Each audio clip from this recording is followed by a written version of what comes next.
देवेंद्र भैया, नव वर्ष की आपको बहुत बहुत आपको भी बहुत बहुत शुभकामनाएं हैं। बधाई। मित्रों, जी आज जी। मैं नव वर्ष की शुभकामनाएं देने के लिए देवेंद्र सिंह सिब्बल जी के यहाँ पहुंचा और सिब्बल जी ने आज एक विशेष डिश के साथ नव वर्ष का मेरा अभिनंदन किया है। वह डिश पहले कभी गरीबों का भोजन के रूप में जानी जाती थी और आज शहरी क्षेत्र में बड़े लोगों के फैशन के साथ नए स्वरूप के साथ प्रस्तुत हो चुकी है। अंग्रेजी नाम दे दिया गया है मिलेट्स। हम गरीब उसे कोदो के नाम से जानते थे।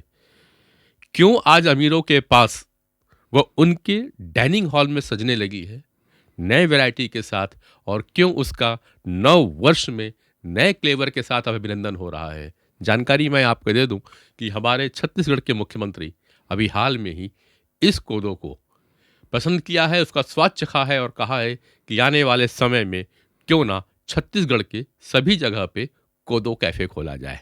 देवेंद्र सिंह जी काफी अरसे से कोदो का व्यंजन चख रहे हैं और लोगों को खिला भी रहे हैं। तो देवेंद्र भाई से पूछूंगा मैं कि भैया, कोदो में आपको ऐसा क्या मिला? सरसों की साग और मक्के की दो रोटी खाने वाले लोग कोदो की ओर। कोदो में पिछले करीब 8 साल से करीब कोदो मेरे लगातार खा रहा हूँ। जी।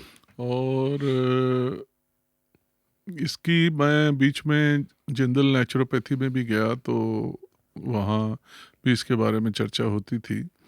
और वहाँ के डिपार्टमेंटल स्टोर में गया तो वहाँ इस पे बेंगलोर में कर्नाटका में काफ़ी काम हुआ। और कई किस्म के कोदो हमारे यहाँ जैसे छत्तीसगढ़ में 1 या 2 वैरायटी है, लेकिन वहाँ 10 से 11 किस्म की वैरायटियाँ हैं। और सारी ही वैरायटी मैं हर बार जब भी बेंगलोर जाता था तो नीलगिरी करके एक डिपार्टमेंटल स्टोर है, वहाँ से सारे कोदो के सारे प्रकार खरीद के लाता था। कोदो खाने से जो डायबिटिक ये जो है प्रोटीन में आता है, ये कार्बोहाइड्रेट में नहीं आता। चावल से हमारी चावल खाने से हमारी जो है, जो कम मेहनत करने वाले लोग हैं, जो शारीरिक मेहनत जिनकी कम है, उनके लिए ये बेहतर भोजन है। और मैं दोनों टाइम इसको खाता हूँ। इससे कोदो की इडली भी बहुत अच्छी बनती है, कोदो का डोसा बन जाता है, कोदो का पुलाव आपके सामने पड़ा है। और कोदो वैसे भी आप उबाल के किसी भी दाल सब्जी के साथ या जो भी उसके साथ खाना चाहें, किसी के साथ भी इसको खा सकते हैं। और हमने 8 साल से मैं खा रहा हूँ। बड़ा अच्छा इसका मेरे को रिजल्ट है। मतलब कोदो से आप सामान्य दाल चावल की तरह खा सकते हैं। मतलब दाल लिया, सब्जी ली और हाँ, कोदो लिया लिया, उसके साथ, खा लिया। उसके साथ खा अगर लिया। आप वो खाते खाते उब गए हो जी तो आप उसका पुलाव बना सकते हैं, जी। आप उसका डोसा ले सकते हैं, आप इडली ले इडली सकते बना हैं, आप सकते हैं। उपमा बना सकते हैं। उपमा। वैरायटी जी तो जी। बहुत सारी है जिसमें आपको स्वादिष्ट लगे जो आप जो ले। उसके। जैसे कि अभी आपने इसमें कोदो में जी मुझे मटर भी दिख रहा है, इसमें आपने गोभी भी डाल के रखी हुई है, जी। गाजर के टुकड़े भी दिखाई गाजर के दिए टुकड़े हैं, हैं, जो आजकल अभी चना आ रहा है हरा, हरा वाला। वो हरा चना भी अच्छा, इसमें चना बूट डाला है। जिसको आप चना बूट चना बोलते हैं बूट जो है, वो जिसको, डाल दिए हैं। वो डाला है। जितनी भी प्रकार की आप सब्जियां डालना चाहें। हम्म। तो ये पुलाव क्या है, पुलाव एक कंप्लीट भोजन है अपने आप में। हाँ, मतलब जैसे इसमें। पहले ये बिरयानी कहाँ से शुरू हुई, जी। ये एक आर्मी का भोजन था कि मुगल आर्मी हम्म। को बहुत सारी चीज़ें नहीं बना सकते, तो उसी चावल में मटन डाल दो, उसी में जो भी डालना है हाँ डाल हाँ के। हाँ। तो ये एक फौजियों का खाना था कि एक फूड में ही सारा कुछ एक आ जाए, बर्तन में ही सारे सब सारी सब्जी चीज़ें डाल आ दिया जाए। आपने, दाल चावल सब्जी सब आ गई, तो हाँ, बिरयानी बन गई। उसमें जो भी है, कार्बोहाइड्रेट, हाँ, प्रोटीन, वो जो मिनरल्स। उनको डालना है डाल दिए। वैसे ही ये है, इसमें जितनी सब्जियां आप डालना चाहो, जी। ये सबको इसमें ये खूबी है कि जैसे साउथ में एक सांबर बनता है, हम्म। तो उसमें रखिया डालते हैं। हम्म। रखिए। रखिया डालने के पीछे रीज़न क्या रहता है कि रखिया सांबर के टेस्ट, रखिए का कोई टेस्ट नहीं है। उसको बिल्कुल। जिस चीज़ में मिला दो, वो उसका टेस्ट ले उसका लेता है। टेस्ट ले लेता है, इसलिए बराबर। रखिए की बड़ी बनती है, जी हाँ, जी हाँ। रखिए की और चीज़ें बनती। जी। वैसे कोदो है, हम्म। कोदो में आज जितनी सब्जियां मिलाओगे, उस सब खाते समय आपको हर सब्जी का टेस्ट अलग आएगा। बिल्कुल, क्योंकि कोदो का अपना कोई स्वाद नहीं स्वाद नहीं है। जी हाँ। ये एक कारण है इसका। जैसे भी आप एक चीज़ और बोल रहे थे कि इसमें कार्बोहाइड्रेट लगभग नगण्य होता जी, है। जी, जैसे जी। हम लोग चावल खाते हैं, जी, जी, जी। चावल में तो 70% से ऊपर कार्बोहाइड्रेट है, जी, प्रोटीन की मात्रा बिल्कुल ही जी, कम है। कोदो में बिल्कुल उल्टा है। जी, तो खास करके वो मरीज़ जी, जी। कहते हैं कि इसे शुगर हाँ जी। फ्री राइस के नाम से भी बोल दिया, हाँ, शुगर हाँ, एक वालों का बोला चावल है, जाता है, ऐसा हाँ, करके भी बोला बाज़ार जाता है। में दिया जाता है। तो इसका मुख्य कारण शायद यही है भैया कि हाँ, ये इसमें यही है। प्रोटीन ज़्यादा है, कार्बोहाइड्रेट कम है जी, जी, और जी। अपन ने सब्जियाँ मिला दी, जी, जी, तो जी। वो मिनरल्स मिल गए। हाँ तो जी। शायद शुगर वालों को जी, जी। काफ़ी फ़ायदा है। जैसे हमारे शरीर की बनावट है, उसमें एक सिस्टम है शरीर का जी। कि जो भी चीज़ हम खाएँगे, वो जो चीज़ हमारे सिस्टम में जितनी जल्दी ब्रेक होगी, वो हुँ, उतनी जल्दी शुगर बनाएगी। बिल्कुल। चावल जल्दी पचेगा, तो वो जल्दी उसका ग्लूकोज़ ऊपर आएगा, ऊपर आएगा। ब्लड में वो आएगा। वैसे ही जो चीज़ हमारे सिस्टम में धीरे-धीरे डाइजेस्ट होगी, जैसे हुँ, चना खाने से धीरे-धीरे चना डाइजेस्ट होता है, हुँ, हुँ, हुँ, तो उसका शुगर, इसलिए शुगर के मरीजों को चना खाने के लिए बोलते हैं। चना हुँ, एक बहुत ताकतवर चीज़ है। जी। चना जो काला चना है या अपन अभी जो हरा चना मिलता है, हुँ, ये तो ये सिस्टम, ये कोदो भी बॉडी में धीरे-धीरे ब्रेक होती है, धीरे-धीरे हुँ, पचता है। हुँ, हुँ, जब ये धीरे-धीरे पचता है तो इसका शुगर धीरे-धीरे बनती है। तो वो आपके शुगर के लेवल को फ्लक्चुएट नहीं करती, ऊपर-नीचे नहीं करती। चावल बहुत तेज़ी से पचता है, इसलिए बहुत जल्दी शुगर बना देता है। बिल्कुल। तो ये तो खान-पान का हुआ, खाने से कोदो खाने से निश्चित रूप से डायबिटीज़ वालों को लाभ मिल लाभ रहा है होता है। जी। और काफ़ी देर तक हमारे शरीर में रहता है, तो जल्दी-जल्दी भूख भी नहीं भूख भी नहीं लगती। लगती है। जी। और एक सिद्धांत, हम वैदिक सिद्धांत में अगर बात करते हैं कि भैया तो ये भी चीज़ है कि जितना जल्दी आप खाओगे, जी।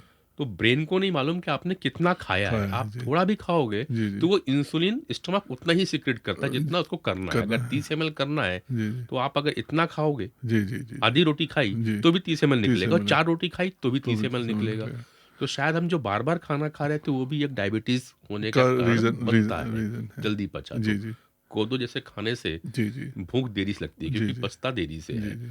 तो एक रुकावट यहाँ भी हम जी, इंसुलिन जो जल्दी-जल्दी सीक्रेट होता है उसको रोक सकते थे।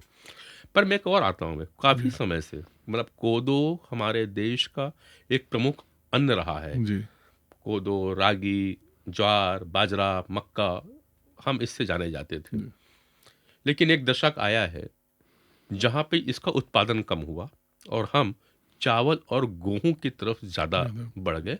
ज्वार बाजरा कम हो गया, मक्का कम हो गया। आप तो उस क्षेत्र से आते हैं, जी, जो कि मक्के के लिए ही जाना जाता जी। रहा। आपको ऐसा क्या कारण लगा? क्या है कि इसकी जो अ, चावल जो है कैश क्रॉप के रूप में हुँ, लोगों ने चावल को देखा। अच्छा। उसके जो मतलब आज आप सरकार उसमें अनुदान भी दे रही है। पंजाब में ज़्यादा चावल जो है वो 11-21 या बासमती लगता है, हुँ, हुँ, तो उसकी कीमत 4000 रुपये कुंटल है। तो मंडी में गिराने से तुरंत उसका पैसा मिल जाता है, एडवांस पैसा भी मिल जाता है उसका, और वहाँ से वो मिलिंग होके और वो चला जाता है विदेशों में। बासमती जो है हुँ, विदेशों में चावल, हमारे बहुत सारे प्रदेश हैं जो चावल ही खाते हैं। जैसे छत्तीसगढ़ चावल खाने वाला प्रदेश है, हुँ, बंगाल चावल बंगाल खाने है। वाला, बहुत सारे प्रदेश हैं। हुँ, लेकिन हमारा जो चावल है छत्तीसगढ़ का, हुँ, ये स्वीट वाटर राइस है। जी, ये कुदरती बारिश से पैदा होता है। हुँ, और जो पंजाब में जो चावल है वो सॉल्ट वाटर राइस है, वो खारे पानी का चावल है। अच्छा। उसका बासमती आप खाओगे तो आपको नमकीनपन लगेगा। इसलिए छत्तीसगढ़ के आदमी को जब आप बासमती दोगे तो वो एक आध हुँ, दिन तो शौकिया खा लेगा, या उसका हुँ, लंबा दाना देख के प्रभावित होगा या खा लेगा, हुँ, लेकिन वो लंबे समय तक उसको नहीं खा पाएगा। अच्छा। और किसी को अगर यहाँ के खा चावल की आदत पड़ गई, हुँ, हमारे कई रिश्तेदार हैं जब छत्तीसगढ़ हमसे मिलने आते हैं, पहले से फ़ोन कर देते हैं, हमारी 2 बोरी, हमारी 4 बोरी, हमारी आपके वो रख देना, जी। हम जब जाएँगे तो ले जाएँगे। हुँ, हुँ, लेकिन क्या है कि चावल जो है वो बहुत पानी कंज़्यूम होता है चावल के उत्पादन चावल में। के उत्पादन में। हुँ, आप गूगल में भी देख सकते हैं कि 1 किलो चावल पैदा करने के लिए 3000 लीटर पानी की ज़रूरत पड़ती है। और पंजाब में क्या है, क्योंकि वाटर लेवल बहुत हाई है और बड़े बड़े ट्यूबवेल लगे हैं, तो वो चावल लगा के उसमें फ्लड इरिगेशन करते हैं। ठीक है। तो फ्लड इरिगेशन से उसमें जब वो पेस्टिसाइड और फर्टिलाइज़र डालते हैं, रासायनिक खाद डालते हैं सब, तो वो वाटर लेवल ऊपर होने के कारण वो सब जो है ड्रिंकिंग वाटर में जाके वो पानी मिल जाता है। तो जो ड्रिंकिंग वाटर है पंजाब का वो बहुत ख़राब हो गया है। उसके कारण जो है वहाँ पे 5 से 6% महिलाओं को ब्रेस्ट कैंसर है और कैंसर काफ़ी है। कैंसर का अभी तक तो जो भी मेडिकल रिसर्च है, लेकिन एक रिसर्च ये है कई सारी बीमारियों का कि जो हमारे खान पान में जो रासायनिक ये सब जा रहा है, केमिकल जा रहा है और पेस्टिसाइड जा रहा है। अभी ऑटिज्म करके बच्चों को एक बीमारी है, देरी से बच्चे बोलते हैं या वो बोलते हैं, उसका भी एक लेटेस्ट सर्वे डेनमार्क से आया है कि ये भी एक रासायनिक खाद के कारण ही है। कैंसर का भी जो है एक रासायनिक खाद के कारण ही ये होता है। पंजाब में एक ट्रेन चलती है राजस्थान के लिए जाती है जो जी जी राजस्थान, हाँ, वो बठिंडा से जैसलमेर तक जाती है। उसको कैंसर ट्रेन बोलते हैं, जिसमें मरीज ही भरे रहते हैं, पूरे कैंसर के मरीज रहते हैं उसमें। तो जो बहुत सारी चीज़ें जो हम अपनी सुधार सकते हैं हमारी आजकल। तो एपी भैया कहीं इसको ऐसा भी कारण मानते हैं जैसे कि चावल जो है वो पंजाब का मुख्य खाद्यान्न नहीं रहा कभी, और चावल का उत्पादन यानी चावल कहीं और का भोजन था, उसको लाकर के किसी और जगह पे उगाना जी, और फिर उसमें केमिकल के माध्यम से ज्यादा उत्पादन लेना, जी, क्या एक कारण ये भी बीमारियों का ऐसा आप मानते हैं अपने? हाँ बिल्कुल। पंजाब में कभी भी चावल नहीं बोया जाता था। 2 ही फसलें मुख्य रूप से होती थी, बीच में जो समय बचता था उसमें वो सब्जियां लगा देते थे। अभी जैसे मैं पंजाब से लौटा तो धान कटने के बाद ये जो 3 महीना बच गया, इसमें आलू और सब्जियों की बुआई कर देते हैं। 3 फसलें लेते हैं वो, धान, बीच में सब्जी का पीरियड, ये जो पीरियड चल रहा है ये सब्जी का है, और अप्रैल में और गेहूं लग गई है। अभी गेहूं लग गई है, अप्रैल में कट जाएगी। तो बीच का जो थोड़ा सा पीरियड बचता है उसमें वो धान और गेहूं के लगाने के बीच में जो समय बचता है उसमें कहीं सब्जियां लगा लेते हैं। कभी पहले धान जो है पंजाब में नहीं लगता था। पंजाब में हमेशा मक्का और हमारे एक चीज आप जैसे भी बोल रहे थे भैया कि जो चावल है, चावल के उत्पादन में पानी ज़्यादा लगता है, मगर जो हमारे मोटे अनाज है, खासकर जब आप मेरे को कोदो खिला रहे हैं, तो जब हमने कोदो की थी, कोदो को हमारे बुजुर्ग बताते हैं गांव में जो कि इसके लिए कभी पानी और खाद की आवश्यकता, हम तो यूं ही फेंक देते थे और उग जाता था। कोदो इतना है और कोदो पौष्टिक भी है, उसके बावजूद भी हम लोगों ने इसको खाना क्यों छोड़ा? ये एक मुख्य विषय आता है कि जब इतना था, ना तो पानी लगता था ना भैया रसायन लगता था, उसके बाद भी हमारे हाथ से कोदो खिसक गया। मतलब लोगों का जो है कोदो जो है लोगों ने लगाना भी किसानों ने कम किया उस समय, क्योंकि इसकी कीमत नहीं मिलती थी। तो चावल में क्योंकि सरकार की तरफ से सब्सिडीज वगैरह हैं, उनके लिए वो कर देते थे और वो सरकार खरीद लेती थी, उससे उनको पैसा मिल जाता था। पिछले 8 वर्षों से आप लगातार कोदो का उपयोग अपने परिवार में कर रहे हैं, घर पे कर रहे हैं, आपको इससे सेहत में फायदे मिलते हैं? लगता है ऐसा कभी अनुभूति हुई है? हाँ बिल्कुल। जैसे कोदो खाने से बार बार भूख नहीं लगती और डायबिटिक का लेवल जो है इसका, ये वो शुगर जल्दी नहीं बढ़ती, नियंत्रण करने में काफ़ी मदद होती है कोदो। और ये बनता बहुत जल्दी है, ये इसको बनाने में कोई समय नहीं लगता। तो मैं अब चलिए बनने फिर चावल बना रहा है कोई व्यक्ति, चावल अचार घर में खाया जा रहा है, चावल बनाने में और कोदो बनाने में आधा समय का फर्क, दोनों का समय आधा समय का फर्क है। इसको आपको कुछ नहीं करना है, उबालना है और उबाल के इसको सिर्फ छान लेना है अच्छा। और आपको अपने यूज़ में आप इसको गरम गरम खाएं तो जो उतना बेहतर रहता है। और ये चावल से आधे समय में कई बार ऐसा होता है कि डाइनिंग टेबल में बैठ गए और कोदो लाने के लिए बोले तो सर अभी तो बनाए नहीं है, तो बना दो। 5 मिनट ही बैठे तो पता चला बन के अच्छा, आ गया। बिल्कुल। तो कोई समय नहीं लगता इसमें। मतलब 2 मिनट में मैगी बनती हो चाहे ना बनती हो, हाँ, मगर हमारा ये 5 5 मिनट मिनट में में 5 मिनट में 5 मिनट कोदो में कोदो बन कोदो सकता है। बन जाता है एक जी। नया फंडा अपन दे सकते जी हैं। जी जी जी एक मैगी वाकई 2 मिनट में नहीं बनती नहीं भैया। बनती। हाँ, हाँ, हाँ। लेकिन कोदो 5 मिनट में तो बन जाएगा। बन जाएगा, बिल्कुल बन जाएगा 5 मिनट। अ, ये अगर इतना चीजें हैं, अभी हम न्यूज़पेपर देख रहे थे, जी प्रधानमंत्री जी तो पिछले काफी शायद 1 डेढ़ साल से लगातार मोटे अनाज की ओर जी प्रोत्साहन करने में लगे हैं, और आगे कह भी रहे हैं कि हाँ, सरकार कुछ योजनाएं लाए जी जिसमें मोटे अनाज को जी वापस प्रमोट किया जाए। जी और अभी हाल में ही 2 दिन पहले छत्तीसगढ़ के हमारे मुख्यमंत्री भूपेश बघेल जी ने भी कहा